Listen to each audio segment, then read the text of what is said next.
धनबाद आरोग्य नशा मुक्ति केंद्र के सीईओ राहुल सिंह ने 100 टाइम्स न्यूज़ से बातचीत करने के दौरान कहा कि हम भी नशा के आदी थे। हमारे घर वाले हमसे काफ़ी परेशान रहा करते थे। हमारे परिवार वालों ने नशा मुक्ति केंद्र में भर्ती करवाया, तब जाकर हमारा नशा छूटा।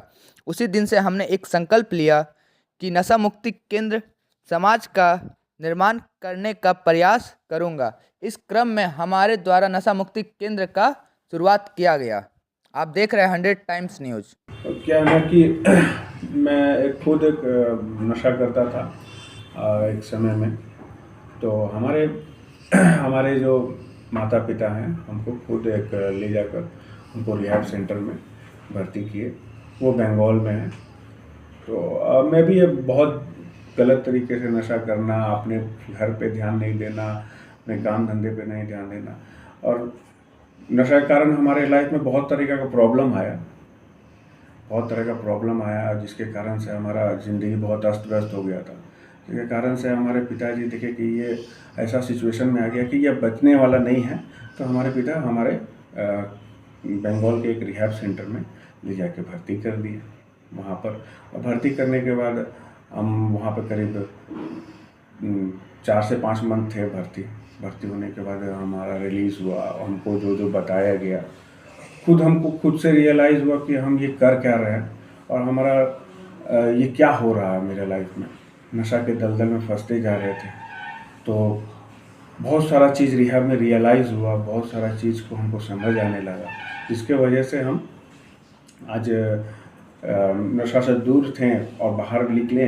तो हमको घर में कहीं ना कहीं लगा कि हमारे घर में जहाँ रह रहे हैं परिवेश तो ठीक है, लेकिन जहाँ माहौल है, जो मोहल्ले के जो माहौल है, उस माहौल में हमारा रह जाना बहुत दिक्कत हो रहा था रहने के लिए। तो इसके वजह से हम फॉलोअप में जाके हम वहाँ पर रहते थे। वहाँ पे चीज़ों को फॉलोअप में बहुत सारा चीज़ सीखने को भी मिलता था। बहुत सारा चीज़ ये होता था, जो प्रॉब्लम होता था उस प्रॉब्लम को हम शेयरिंग करते थे, बताते थे। तो वो सारा चीज़ धीरे धीरे करके हमारा ठीक होने लगा। करीब 1-1.5 साल होने लगा। जब हमारा अच्छा रहना 1-1.5 साल होने लगा, तो कुछ समय के बाद हमको लगा कि यहाँ पर भी 1-1.5 साल आप कहाँ रहे सर? घर में ही रहे, लेकिन घर से सेंटर का आना जाना लगा रहा। घर का सेंटर से आना जाना हमारा लगा रहा। ठीक है, हम घर में बहुत कम रहते थे, क्योंकि हमारे लिए उस समय जो इनिशियल जो टाइम था, जो हम मेरे लिए सही नहीं था अभी। क्योंकि कहा जाता कि मेरे माथा को छिटकना, मेरे प्रॉब्लम आना, किसी भी चीज़ पे आकर्षित होना नशा के तरफ, क्योंकि एडिक्ट हो चुके थे, नशा का एडिक्ट हो चुके थे। और इनिशियल टाइम था, तो हमको लगता था कि वहाँ पे हम रहेंगे तो उस चीज़ को हम दोबारा कर सकते हैं, मतलब अपने आप में ऐसा लग रहा था। तो हम अपना फॉलोअप में आना जाना करने लगे और वहाँ पे ठीक रहने लगे। करीब ये सारा सिलसिला 1-1.5 साल चलते रहा। उस बीच में हमारा दिमाग में आया कि हमारे शहर में भी, धनबाद जैसे शहर में भी, यहाँ पर भी ठीक होना चाहिए। हमारे यहाँ भी जागरूकता फैलना चाहिए, नशा मुक्त का जागरूकता फैलना चाहिए। लोगों को जानना चाहिए कि रिहैब सेंटर में क्या होता है, क्यों भर्ती लिया जाता है, भर्ती करने के बाद क्या क्या किया जाता है, भर्ती होना, फिर उसके बाद उसको नशा मुक्त रखना। जो चीज़ हम किए हैं वो चीज़ हम दूसरों को भी देना चाहते थे। ये मेरा कॉन्सेप्ट था, ये मेरा सोच था। ठीक है, आपकी सोच। इसके अलावा कोई एक्सपीरियंस या कहीं से कुछ भी? एक्सपीरियंस के लिए हमारे एक जो सीनियर हैं, जो हमारे साथ हैं, वो हमारे हमेशा सपोर्ट करते हैं। हमारे जो सीनियर हैं वो आसनसोल के हैं, बाहर के हैं, मतलब बंगाल के हैं। तो वहाँ से हम लोग एक्सपीरियंस के तौर पे वो हमारे यहाँ आते थे, अभी भी आते हैं, आना जाना लगाए रखते हैं और हमारे यहाँ रहते हैं। सारा चीज़ बात को सिखाते हैं, समझाते हैं, वही चीज़ करते हैं जो हम लोग को सिखाया जाता है, जो चीज़ किया जाता है, जो चीज़ हम लोग खुद के ऊपर, अपने ऊपर जो हुआ है, वही सारा चीज़ हम लोग शेयर करते हैं। वही सारा चीज़ हम लोग उसके ऊपर, पेशेंट के ऊपर भी अप्लाई करते हैं, उसको ट्रीटमेंट के तौर पे काम भी करते हैं। सर एक चीज़ बताएंगे कि आज जो इतने भी युवा पीढ़ी हैं लगभग, वो नशे के ऊपर में ज़्यादा आकर्षित क्यों हो रहे हैं? देखिए क्या है ना कि हमारे समाज में आज के समय में, देखिए ना, जो ड्रिंक वगैरह हो गया, नशा हो गया, शराब हो गया, समाज में हमारे नशा को, जो शराब पीते हैं लोग, शराब पी रहे हैं, तो लोगों को, बहुत सारे फैमिली को नहीं बोल सकते, कुछ लोगों को लग रहा है कि नहीं अगर पी भी रहा है तो चलो तुम सप्ताह में एक बार करो या मंथ में एक बार करो, तो वो सारा चीज़ उनके पास हो नहीं पा रहा है। सर मेरा सवाल वहाँ वो नहीं है, मेरा सवाल ये है कि आप बच्चे से मिलते हैं, आप उनका ट्रीटमेंट करते हैं, उन्हें समझाते हैं, या जिस भी रूप में आपका एक्सपीरियंस क्या है मुझे नहीं है, नहीं इस चीज़ को जानना है, लेकिन सबसे बड़ी जानना है कि बच्चे क्या शेयर करते हैं, आखिर कौन सी ऐसी बात है जो नशे की ओर उन्हें ढकेल रहा है। देखिए नशे के ऊपर वही चीज़ हम आपको पूरा क्लियर कर रहे हैं, वही सारा चीज़ कर रहे हैं कि देखिए क्या हो गया ना, आज के समय में नशा जो हो गया है, बहुत ऐसा जगह देखे होंगे कि पार्टी शादी में वो अलाउड हो गया है। आज के समय में अधिकतर जगह, पहले बहुत कम जगह हुआ करता, अधिकतर जगह में देखिए नशा अलाउड हो गया कि चलो एक आध दिन 2 दिन पी रहा है, पार्टी फंक्शन के दिन पी रहा है। वही चीज़ हमारे जो समाज में हमारे जो लड़के लोग ले रहे हैं, तो वो चीज़ उनको लग रहा है कि हमारे सप्ताह में अगर ये सब चीज़ मिल रहा है या मंथ में मिल रहा है, तो हमको ये डेली थोड़ा सा करने में क्या दिक्कत है। और सबसे ज़रूरी बात यह है ना कि नशा में बहुत तरीक़ा का जो मस्ती है, जो अधिकतर जो मस्ती है वो नशा में ही है। अधिकतर जो मस्ती है वो कोई भी चीज़, कोई भी बड़ा बड़ा क्राइम हो, कोई भी तरह का खुल के बात करना हो, वो एक नशा के डिपेंडेंसी से ही वो सारा चीज़ कर पा रहे हैं। राहुल जी एक चीज़ बताएंगे कि आप नशा मुक्ति केंद्र खोले, आपको ऐसा क्यों लगा कि हम नशा मुक्ति केंद्र की ही ओर अग्रसित हों? क्योंकि हमारे से देखिए क्या है ना कि हम और भी बहुत सारा काम के लिए लेके हम ट्राई भी किए, लेकिन हमारे से हो नहीं पाया, और हमें लगा कि नहीं यही चीज़ हमको करना चाहिए, क्योंकि हम खुद ये चीज़ से भुक्तभोगी थे और खुद हम इस चीज़ को, तकलीफ़ को समझते हैं। तो इसलिए हम सोचे कि नहीं हमारा ये काम भी हो और हमारा रोटी भी चले। ठीक है सर, रोटी की बात है, अभी तक एक चीज़ है कि बच्चे नशा देख कर सीख रहे हैं ज़्यादा। अरे जो आपके यहाँ जो पेशेंट आ रहे हैं उनकी स्थिति तो कुछ अच्छी नहीं लगती होगी उस समय से, क्या आपे से बाहर भी हो जाते होंगे, कुछ मतलब शारीरिक भी उनको हरकतें भी, शारीरिक उसे आप कैसे हैंडल करते हैं?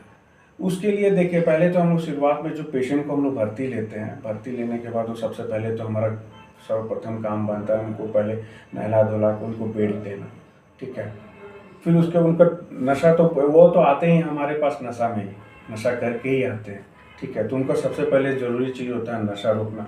पहला दिन तो कोई भी तरह का प्रॉब्लम नहीं होता, प्रॉब्लम होना शुरुआत होता है उसके अगले दिन। अगले दिन उनके अंदर बहुत तरह का एक्टिविटीज़ होता है, उसके बॉडी में बहुत तरह का विड्रॉल आने लगता है, उनके अंदर बहुत तरह का बदलाव आने लगता है।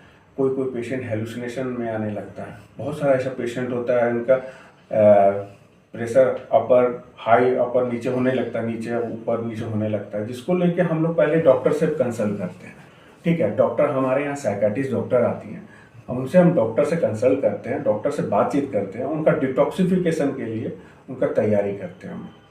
उनको नींद नहीं आना शुरुआत हो जाता है, जब नींद नहीं आएगा जाहिर सी बात है उनका सबसे ज़रूरी बात है एक पेशेंट को नींद आना, जब तक उसका नींद नहीं आएगा तब तक कोई भी तरह का सोल्यूशन होगा। डॉक्टर सर यहाँ पर डे आते हैं? पर डे नहीं, हमारे जो पेशेंट का जो रहते हैं हमारे पेशेंट का हमारे परिस्थिति को देखते हुए हम लोग कॉल करते हैं, हमारे यहाँ अवेलेबल हो जाते हैं। अगर सर रंडी अगर किसी तरफ अगर जो बच्चे आए हैं एडमिट हुए आपके यहाँ, किसी तरह का प्रॉब्लम उनको आता है तो आप कैसे उसको हैंडल करते हैं? किसी तरह का प्रॉब्लम का मतलब बताइए हमको थोड़ा सा। उनको बॉडी हरकत एक बैग अचानक से भर्ती लिए, अचानक से कोई भी तरह का प्रॉब्लम आता नहीं, क्योंकि वो हमारे यहाँ नशा में आते हैं, ठीक है। प्रॉब्लम जब भी आना होता है हमारे यहाँ दूसरे दिन से शुरुआत उनका होता है, दूसरे दिन या तीसरे दिन से प्रॉब्लम आना शुरुआत होता है। चलिए सर, हाथ कांपना वगैरह हो गया या फिर बहुत तरह का चीज़ होता है, बहुत ऐसा पेशेंट होते हैं उनका नशा रुकता है तो उनको कन्वर्सन आने लगता है, इससे उनको मिर्गी की तरह का बहुत तरह का बोलते हैं, ये सब सारा चीज़ होता है। राहुल जी, अभी आपके यहाँ कितने बच्चे हैं? अभी हैं हमारे यहाँ 50 से 55 स्टाफ लोग मिला के, और स्टाफ मिला कहाँ कहाँ के लोग हैं? बाहर के भी हैं, कुछ धनबाद के भी हैं, कुछ बाहर के भी हैं, ठीक है। धनबाद से बाहर के भी हैं, कुछ गिरिडीह के भी हैं, कुछ बोकारो के भी हैं, कुछ देवघर के भी हैं, कुछ बरकट्ठा के भी हैं, कुछ हजारीबाग के हैं, हर जगह के अलग अलग सर रूम कितने हैं आपके? हमारे यहाँ टोटल रूम मिला के हमारे यहाँ ऊपर 4 रूम नीचे 4 रूम, ठीक है। एक हॉल है, हॉल में हम लोग पेशेंट को रखते हैं। कितना स्क्वायर फीट का ये है सर? स्क्वायर फीट हम नहीं बता पाएंगे, एक बहुत बड़ा सा हॉल है हमारे। सारे बच्चे वहीं हैं। जी, क्लासेस है, क्लासेस दिन भर तो हमारे क्लासेस वगैरह होते रहते हैं, क्लासेस वगैरह हैं। सुबह उठेंगे, वेकअप टाइम होता है, ब्रश वगैरह सारा चीज़ होता है। उनके बाद उनका मेडिटेशन होता है, योगा होता है, ये सब सारा चीज़ होता है। फिर उसके बाद आपका हमारा एक क्लास का है, GFT क्लास जिसको बोलते हैं, वो सब सारा चीज़ होता है। उसके बाद उनका नाश्ता का समय होता है। राहुल जी, एक बच्चे का क्या लेते हैं पर मंथ? 10,000 लगता है मंथली हमारा। पेशेंट का रहना, खाना, काउंसलिंग, ये सब सारा चीज़ नहीं एक बच्चे को सुधार लाने में आपको कितना समय लगता है सर? लगता है। देखिए, किसी किसी पेशेंट का कोई पेशेंट 4 मंथ में ठीक हो जाता है, कोई 3 मंथ में ठीक हो जाता है। उनको लगता है कि हमारे यहाँ हमारे जो साइकोलॉजिस्ट आते हैं, साइकोलॉजिस्ट जो होते हैं वो हमारे गार्जियन काउंसलिंग भी करते हैं। गार्जियन से हमारे कंसल्ट में भी लाते हैं उनको, गार्जियन से भी कंसल्ट में लाते हैं, पेशेंट को भी कंसल्ट में रखते हैं, वो सब सारा चीज़। लेकिन सर एक चीज़ देखा गया कि यहाँ से बहुत से जो बच्चे जो गए हैं उसमें अभी भी नशा पाया जा रहा है। देखिए, हमारे यहाँ क्या है ना कि हम पेशेंट को भर्ती लेते हैं, ठीक है। भर्ती लेके हमारा उनका बॉडी क्रेवी वगैरह जो भी है, डिटॉक्सिफिकेशन या डी एडिक्शन, वो सारा चीज़ करते हैं। उनका जो भी ट्रीटमेंट वगैरह है, जो क्लासेस है हमारा, काउंसलिंग है हमारा, ठीक है, ये सब सारा चीज़ हम लोग करते हैं। हम लोग उसको तैयार कर देते हैं, उनको उनका सही और गलत का पहचान हर तरीक़ा से हम लोग कर देते हैं। हर चीज़ तैयार कर देते हैं पेशेंट को, उनको सही गलत का पहचान कर देते हैं, हर चीज़ से तैयार कर देते हैं। तो यहाँ से जाने के बाद घर का निगरानी रहना ज़रूरी है, ठीक है। हमारे कंसल्ट में रहना ज़रूरी है। ऐसा नहीं है कि हमारा ट्रीटमेंट प्रोसेस तक ही हमारा काम है। ट्रीटमेंट प्रोसेस के बाद भी हमारे यहाँ हम पेशेंट को हम सपोर्ट करने के लिए तैयार रहते हैं। उनका हमारा जो प्रोग्राम का जो मीटिंग्स वगैरह है उसमें अटेंड करने का ज़रूरत है। ये सब सारा चीज़ करना ज़रूरी है। अच्छा राहुल जी, यहाँ से जाने के बाद कुछ लड़के वो सब चीज़ को हल्का में ले लेते हैं। हमारे पास